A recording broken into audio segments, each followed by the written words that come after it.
Saat banjir bandang melanda wilayah Aceh Tamiang pekan lalu, banyak warga terjebak banjir, salah satunya di Desa Karangbaru.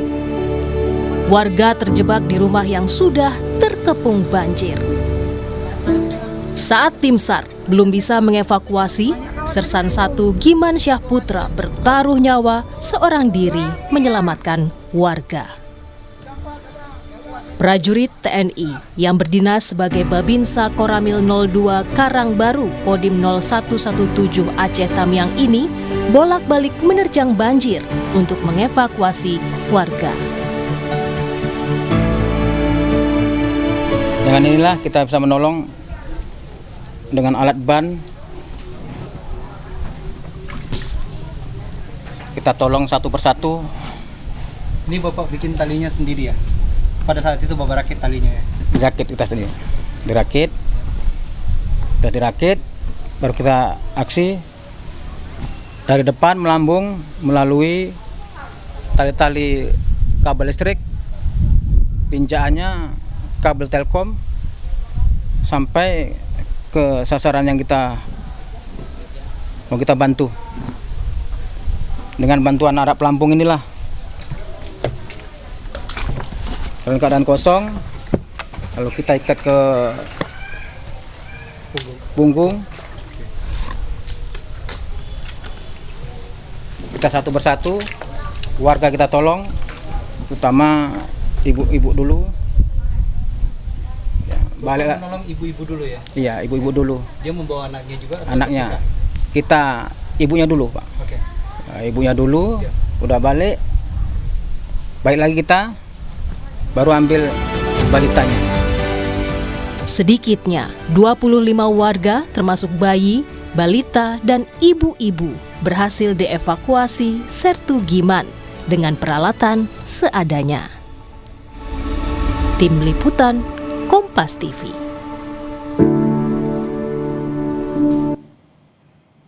Dan saat ini sudah bergabung melalui sambungan satelit ada Sertu Giman Syah Putra, salah satu Babinsa di Aceh Tamiang yang ikut menyelamatkan banyak korban banjir bandang. Selamat malam Pak Giman. Selamat malam, Pak. Baik, Pak Giman, saya atas nama masyarakat Indonesia dan juga tentu saja masyarakat di Aceh Tamiang mengucapkan banyak terima kasih. Anda adalah pahlawan sesungguhnya bagi para korban bencana banjir bandang yang terjadi di Aceh Tamiang. Pak Giman, saya ingin konfirmasi ulang, ada berapa banyak orang yang Anda selamatkan pada saat terjadinya banjir bandang pada 26 November yang lalu, Pak Giman?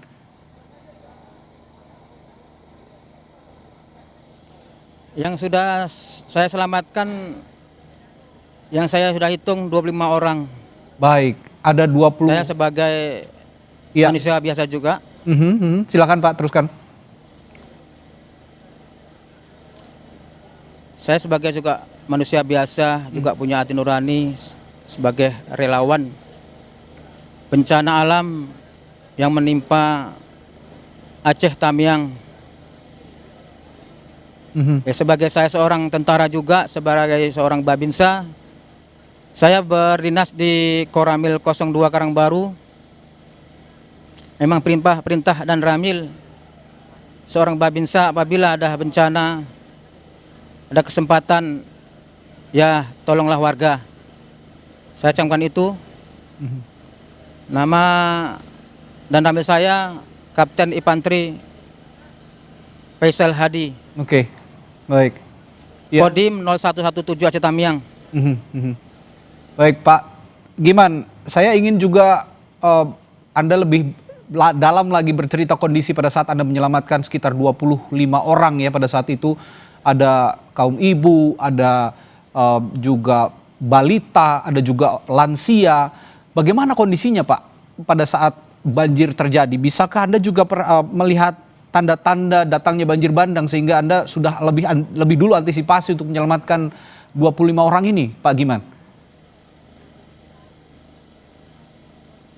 Dari awal datangnya banjir bandang, dari mulai 1 meter, 2 meter, sampai 3 meter sampai 3 meter.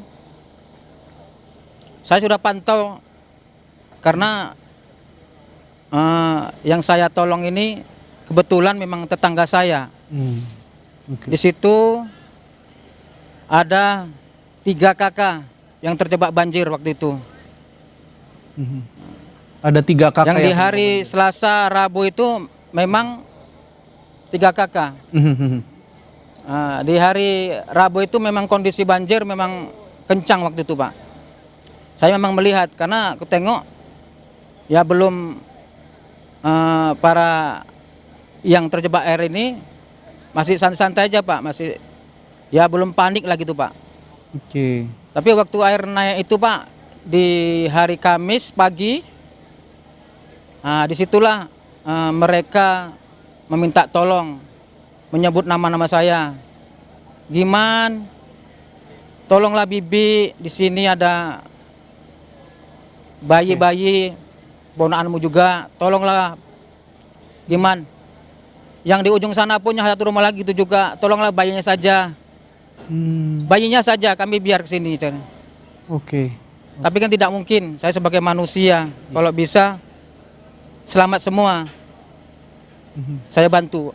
Gitu, Bapak. Baik Pak Giman, sungguh sangat menyentuh aksi yang Anda lakukan ini karena saya tahu Anda berusaha sekuat tenaga melalui visual-visual yang beredar juga. Anda berusaha sekuat tenaga menyelamatkan semua nyawa yang ada pada saat itu yang terancam oleh bencana alam banjir bandang. Nah, tapi pada saat itu Pak Giman, Anda kan memakai alat seadanya dengan jerrycan, dengan ban bekas begitu ya kalau saya lihat dari visual. Selain alat-alat itu, apalagi tantangan yang Anda hadapi pada saat menyelamatkan ke-25 orang ini pada saat banjir besar datang? Tantangan saya itu, Pak, untuk bisa menyeberang sana itu, saya ada jalan, yaitu dari kanopi daripada rumah saya.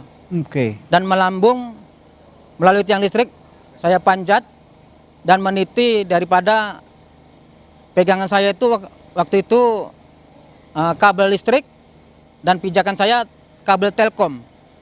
Kalau memang tidak terbiasa pasti jatuh. Waktu itu. Pada Memang saat, mohon maaf saya Pak Giman, saya potong, mohon maaf. seorang tentara, Pada saat itu Pak. ada kabel listrik juga ya Anda katakan ya. Itu Anda sudah mengetahui kabel listrik itu sudah tidak aktif lagi atau bagaimana? Kan jika memang kabel listrik itu masih aktif itu juga bisa membahayakan nyawa Anda Pak Giman.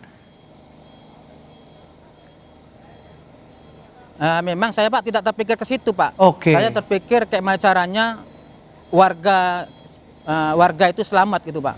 Luar biasa. Ya. Ya alhamdulillah kabel itu memang tidak berarus, Pak. Saya paham itu.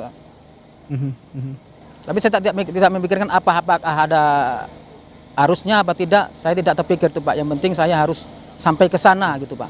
Jadi apa yang ada di benak Anda pokoknya selamatkan dulu semua nyawa. Satu nyawa sangat berharga untuk Anda, begitu ya Pak Giman ya? Iya, Pak. Baik, Pak Giman. Karena mereka termasuk ya. Ya, oke. Pak Giman, Anda di Babinsa bertugas di sana.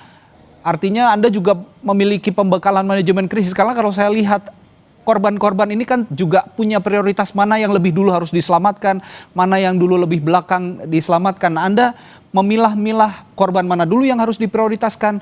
Bagaimana Anda mempelajari manajemen krisis itu, Pak Giman?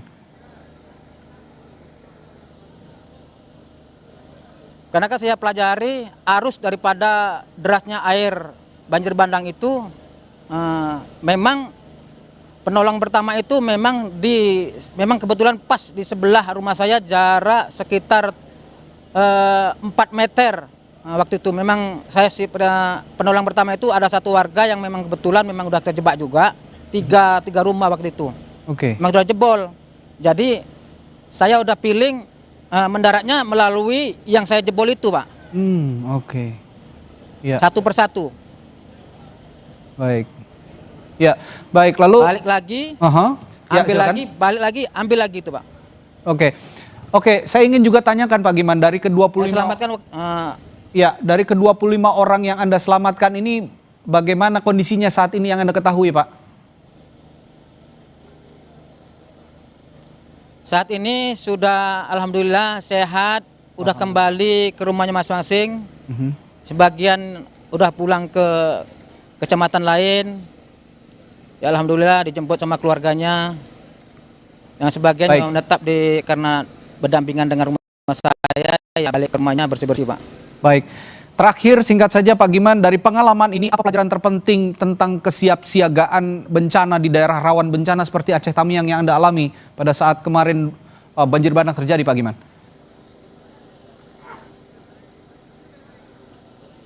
Pengalaman saya, Pak, untuk ya mudah-mudahan tidak ada bencana lagi, Pak.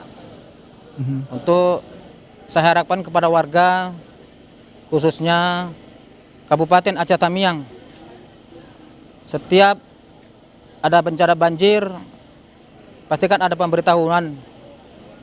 Mudah-mudahan memang tidak ada lagi, seandainya pun ada, semua harus waspada dan harus menyelamatkan masing-masing ke tempat ketinggian, Pak. Ya, itu yang sudah itu pengalaman yang harus ditekankan kepada warga, Pak. Ya, itu yang Anda pesankan kepada semua masyarakat di Aceh Tamiang. Tentunya juga untuk sama-sama menjaga lingkungan ya, Pak Giman ya, karena di sana juga banjir bandang terjadi bukan hanya terjadi sesaat, tapi juga ini adalah akumulasi dari dampak lingkungan yang sudah cenderung rusak bertahun-tahun. Terima kasih sekali lagi atas nama masyarakat Aceh Tamiang, atas nama masyarakat Indonesia dan juga pemerintah mungkin juga punya utang budi yang besar kepada Pak Giman yang sudah menyelamatkan banyak warga yang sudah diterjang dan banjir bandang dan juga mengalami kesusahan pada saat banjir bandang besar terjadi di sana. Terima kasih sekali lagi Pak Sertu Giman Syahputra, salah satu Babinsa di Aceh Tamiang yang sudah berbagi ceritanya di Sapa Indonesia Malam. Sampai jumpa lagi, sehat selalu Pak Giman.